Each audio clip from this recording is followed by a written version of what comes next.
10 বছর পর খুলল পানিঘাটা চা বাগান। মিরিক মহকুমার চা বাগানের কাজ ফিরে পেলেন হাজারের বেশি শ্রমিক। 2015 সালে শ্রমিক মালিক অসন্তোষে বন্ধ হয়ে যায় এই বাগান। কর্মহীন হয়ে পড়েন 1500 শ্রমিক। বাগান খুলতে শ্রম দপ্তরের এই উদ্যোগ। গত 29 এপ্রিল শিলিগুড়িতে ত্রিপাক্ষিক বৈঠকে সমস্যার সমাধান। পাতা বিক্রি করে আপাতত বাগান সচল রাখার সিদ্ধান্ত নেওয়া হয়েছে। 10 साल बंद था, कितना कितना हम लोग संघर्ष किए। अभी तो हम लोग इतना खुशी है कि इतना खुशी मालिक आया, एकदम खुशी तो मत पूछो खुशी। हम लोग सोच भी नहीं सकते थे कि मालिक यहाँ पर आएगा कि नहीं आएगा ऐसा बागान में, लेकिन आ गया। बहुत अच्छा, हमको बहुत अच्छा लगा। घर में बैठे हम बात दूसरा बागान में भी नहीं जाना सकता है। हम अपना बागान खुला कि निकला है, अब बागान खुला हमके बहुत खुशी। সরাসরি রয়েছে প্রতিনিধি বিশ্বজিৎ মিশ্র। বিশ্বজিৎ, কতটা খুশি চা শ্রমিকরা, কি বলছেন? এবং ইতিমধ্যেই যেমনটা জানিয়েছিলেন তারা, যে বলছিলেন যে এতদিন পর খুলেছে চা বাগান, কাজও শুরু হয়েছে, 10 বছর পর চা বাগান খুললো, কি বলছেন তারা?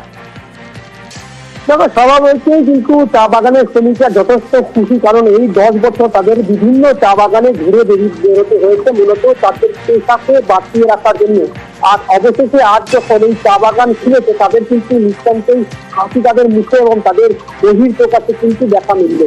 এবং তবে তোমাকে জানিয়ে রাখি যে 2015 সালে এই চা বাগান বন্ধ হওয়ার পর কার্যত অনিশ্চয়তার মুখে পড়ছিল বাগান। কিছু সময় সমষ্টিগতভাবে বাগানে পাতা তোলা হচ্ছিল, পাতা চুরিরও অভিযোগ উঠছিল, বেশ কিছু নিয়ে অনশন চলে এবং এই বাগানে দলে বিভক্ত হয়ে বেশ কিছু সমস্যা তৈরি হয়। এগুলো ছোটখাটো একটি সমস্যা ধরা পড়লেও কিন্তু স্বভাবতই খুশির মেজাজ চা বাগানের শ্রমিকের মধ্যে। 10 বছর ধরে বাগান বন্ধ থাকায় যে ফ্যাক্টরি যেখানে পাতার কাজ হবে তা কিন্তু এখনো শুরু না হলেও আগামী কিছু মাসের মধ্যে শুরু হবে। আপাতত যে পাতা তোলা হচ্ছে সেই চা পাতা কিন্তু অন্য বাগানে নিয়ে গিয়ে তার প্রসেসিং হবে। এদিন আমরা মালিক কর্তৃপক্ষের সঙ্গে কথা বলছিলাম, তারাও বলছেন যে যেহেতু 10 বছর ধরে বাগানের সমস্ত কিছু পুরোদমে বন্ধ ছিল, তাই এই বাগানকে খুবভাবে চালু করতে কিছুটা সময় লাগবে। তবে বাগানের শ্রমিকরা কিন্তু এদিন কাজ ফিরে পেয়ে তারা অত্যন্ত খুশি, কারণ এর আগে তাদের বিভিন্ন বাগানে ঘুরে বেরোতে হয়েছে তাদের এই পাতা তোলাকে কেন্দ্র করে। আর যখন বাড়ির সামনে এই পানিঘাটা চা বাগান খুলে গেল, তারা নিঃসন্দেহে খুশি এবং তারা ধন্যবাদ জানাচ্ছি সরকার। बागान तो हमने बहुत हिम्मत करके लिया है। सिचुएशन ठीक ही है, कोई खराब नहीं है। अभी यहाँ पर गयाबाड़ी, मिलिंगथोंग, फुगड़ी, ऑरेंज वैली, पानीघाटा भी नया लिए हैं। आसाम में भी हमारे ফের ট্রলি সুটকেসে দেহ। ইসলামপুরের ভুট্টার খেতে উদ্ধার দেহ। লাল ট্রলি সুটকেসে মিলল পুরুষের দেহ। খুন করে খেতে দেহ ফেলে রাখা হয়েছে, এমনটাই অনুমান পুলিশের।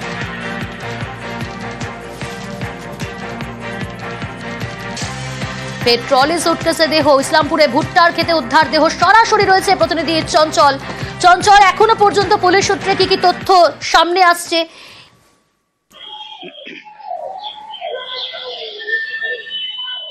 দেখো, এখনো পর্যন্ত কিন্তু পুলিশের তরফ থেকে কোনো তথ্য যেমন পাওয়া যাচ্ছে না, যেমন তার পরিচয় পাওয়া যাচ্ছে না, তার পরিচয় কিন্তু খোঁজ শুরু করেছে পুলিশ। তবে যেটা প্রাথমিকভাবে যেটা পুলিশ অনুমান করছে যে তাকে, যে ওই যে ব্যক্তি যার সুটকেসে ভিতরে যে তার মৃতদেহ উদ্ধার হয়েছে, তাকে কিন্তু হয়তো সম্ভবত শ্বাসরোধ করে খুন করে সেই সুটকেসে ভরে তাকে ভুট্টা খেতে ফেলে দেওয়া হয়েছে। তবে ইসলামপুর থানা যে সোনাকুদা এলাকা, যেটা বাইপাস এলাকা রয়েছে, অর্থাৎ ইসলামপুর শহরে যে যানজট, সেই যানজট থেকে মুক্তি পাওয়ার জন্য কিন্তু বাইপাস করা হয়েছিল। এই বাইপাস এলাকা দিয়ে যে প্রায় সোনাকুদা থেকে প্রায় 100 মিটার দূরে একটি ভুট্টা ক্ষেতের জমিতে কিন্তু আজ সকালে স্থানীয় বাসিন্দা যারা রয়েছেন, যারা কৃষি কাজের সাথে যুক্ত, তারাই কিন্তু দেখতে পেয়েছেন ওই লাল সুটকেস। সঙ্গে দেখো চঞ্চল, প্রত্যক্ষদর্শী কি জানাচ্ছেন শোনাই আপনাদের। আমি দেখলাম সুসে পড়া ছিল আর কি, ভিতরে কি আছে না আছে সেটা আমি বলতে পারবো না, কিন্তু সুসে উপরে যে আর কি চিরা ছিল আর কি। কি কালারের সুটকেস ছিল? লাল কালারের, রেড কালারের। রাত্রে 11টার সময় ছিল না, তারপরে হয়েছে ঘটনা। আমার মনে হচ্ছে বাইরে থেকে ফেলে দিয়েছে মনে হয়। কিছু জানতে পারলেন ভিতরে কি ছিল? পাবলিক বলতে যে বডি আছে। আবারও যাব চঞ্চল, লাল রঙের জামা পড়েছিল এমনটাই বলছেন প্রত্যক্ষদর্শীরা। নাম পরিচয় জানা গেছে এখনো পর্যন্ত?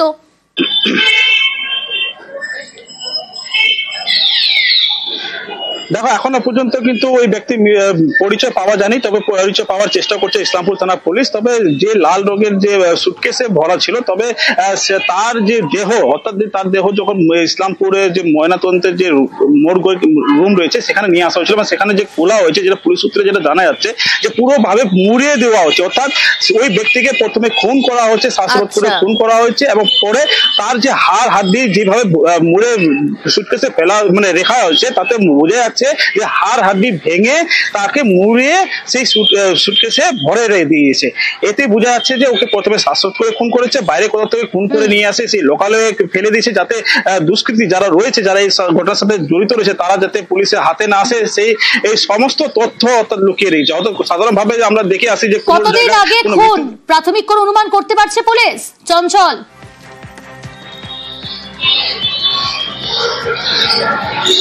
দেখো এখনো পর্যন্ত প্রাথমিক অনুমানে কিছু বোঝা যাচ্ছে না, তবে স্থানীয় বাসিন্দা যারা জানিয়েছেন যে গতকাল রাতে, অর্থাৎ যারা যে জমি ছিল, সেই জমির যে মালিক ছিল, সেখানে কিন্তু প্রায় রাত্রি 11টা পর্যন্ত তিনি জমির আশেপাশে ঘোরাঘুরি করেছিলেন, কিন্তু তখন কোনো সুটকেস বা এই ধরনের কোনো কিছু বস্তু পড়েছিল না। তবে আর সকালে যখন ওই ব্যক্তি যখন নিজের জমিতে যায়, তখনই কিন্তু দেখতে পায় ওই লাল রঙের যে ট্রলি ব্যাগ সেখানে পড়েছিল, এবং পরে যে খবর ইসলামপুর থানা পুলিশকে দেওয়া হয়, পরে ইসলামপুর থানা পুলিশ ঘটনাস্থলে গিয়ে ওই সুটকেস উদ্ধার করে ইসলামপুর মর্গে নিয়ে আসা হলে সেই সুটকেস খুলে দেখে তখন একজন পুরুষের দেহ উদ্ধার হচ্ছে। তার আনুমানিক যেটা বয়স সম্ভবত 45 থেকে 50 বছর হবে। তবে কি কারণে খুন করে এইভাবে সুটকেসে ভরে ফেলে পালিয়ে গেছে, ইতিমধ্যে তদন্ত শুরু করেছে পুলিশ এবং গোটা বিষয়টা তারা তদন্ত করে দেখছেন। খুন করে খেতে দেহ ফেলে রাখার অনুমান। একটা male body identified in a trolley bag. কেমন ভাবে রাখা ছিল? যেরকম রাখা থাকে বডি সেরকম। কতদিনকার এটা ডেড বডি হবে? এটা পোস্টমর্টেম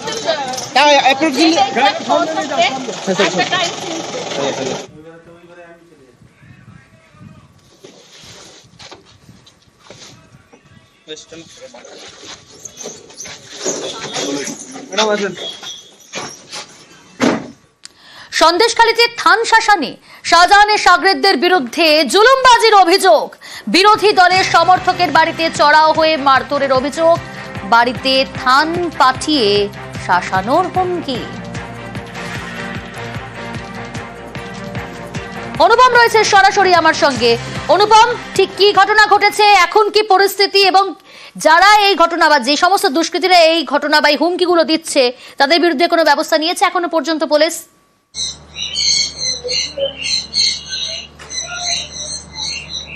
হ্যাঁ দেখো, এই যে সন্দেশখালীর যে বেরমুদির যে কাঠপোল এলাকা, এখানে গীতা বট, এই গীতা বট হচ্ছে সন্দেশখালীর যখন আন্দোলন হয়েছিল তখন এই বেরমুদির এলাকায় এই গীতা বটের নেতৃত্বেই আন্দোলন গড়ে উঠেছিল। আর এই গীতা বটকে গত 4 দিন আগে বেশ কিছু দুষ্কৃতী তারা তার বাড়িতে আসে, রাতের অন্ধকারে এসে তার স্বামী এবং তার যে দেওর তাদেরকে মারধর করা শুরু করে। তখন গীতা বট গেলে তখন গীতা বটকে বেধড়ক মারধর করে, রাস্তার উপরে ফেলে মারধর করে। এমনকি তার যে 2 সন্তান, সেই সন্তানরা তখন কাঁদতে কাঁদতে ছুটে গেলে তাদেরকেও ধরে ছুঁড়ে ফেলে, এমনটাই অভিযোগ করছে। এবং গীতা বটের যেটা পরিষ্কার যেটা অভিযোগ যে শেখ শাহজাহান এখন জেলে আছে ঠিকই, কিন্তু শেখ শাহজাহানের যেসব অনুগামীরা তারা আবার মাথা চারা দিয়ে উঠেছে, তারা আবার সন্দেশখালী জুড়ে আবার তারা সন্ত্রাস শুরু করেছে। তাদের যারা অতিষ্ঠ হয়ে উঠেছে এলাকার মানুষ, এই শেখ শাহজাহানের যেসব অনুগামীরা তারাই এই গীতা বটের উপরে আক্রমণ করেছে। এবং এই বিষয়ে কিন্তু তিনি সন্দেশখালী থানায় অভিযোগ দায়ের করেছে এবং অভিযোগের ভিত্তিতে একজনকে গ্রেপ্তার করেছে। কিন্তু গীতা বটের যেটা অভিযোগ যে মূল যেসব আসামি তাদের কিন্তু এখনো গ্রেপ্তার করা হয়নি। যদিও পুলিশ সূত্রে আমরা যেটা জানতে পেরেছি যে তদন্ত শুরু হয়েছে, আরো যারা এই সঙ্গে জড়িত আছে তাদেরকেও গ্রেপ্তার করা হবে। বেশ, স্বামী একটু প্রতিবন্ধী মানুষ, তাকে রাস্তায় ফেলে মারধর করতে আমার দেওর ছুটে গেছে, দেওরকে মারধর করেছে। ভাসুর থাকা থেকে ভাসুরকে মারধর করেছে। আমি গেছি আমার থেকে, আমাকে খুব মারধর করে এবং অধিক ভাষায় গালাগালি আমাকে দেন। আমার ছেলেরা যেতে আমার ছেলেদেরকে ছুঁড়ে ছুঁড়ে ফেলেছে। আমরা খুব ভয়ে আতঙ্কে আছি। শেখ শাহজাহানের দল বলে এসে বলছেন থান দিয়ে গেছে, বলছে তোকে থান পরাবো। আমার কারণ একটা বলে তোর বিজেপি, আমি বিজেপি করি বলে আমার এই অপরাধ। শেখ শাহজাহানের লোকজন এখনো ঘুরে বেড়াচ্ছে, কেডার বাহিনী, তারা দাপিয়ে বেড়াচ্ছে। আমাদের রান্না খাওয়া বন্ধ হয়ে গেছে, ছেলে টিউশনে যাচ্ছে, ছেলেকে হুমকি দিচ্ছে। ভীষণ আতঙ্কে আছি। মেরে আমার হাতে শাঁখা ভেঙে দিয়েছে, সিঁদুর মুছে দিচ্ছে। বলুন আমরা কি করে বাঁচবো? রাতে আমার বাড়িতে আদলাই ছুঁড়ে মেরেছে। আমি অভিযোগ করেছিলাম থানায়, তাদের এখন অ্যারেস্ট করেনি।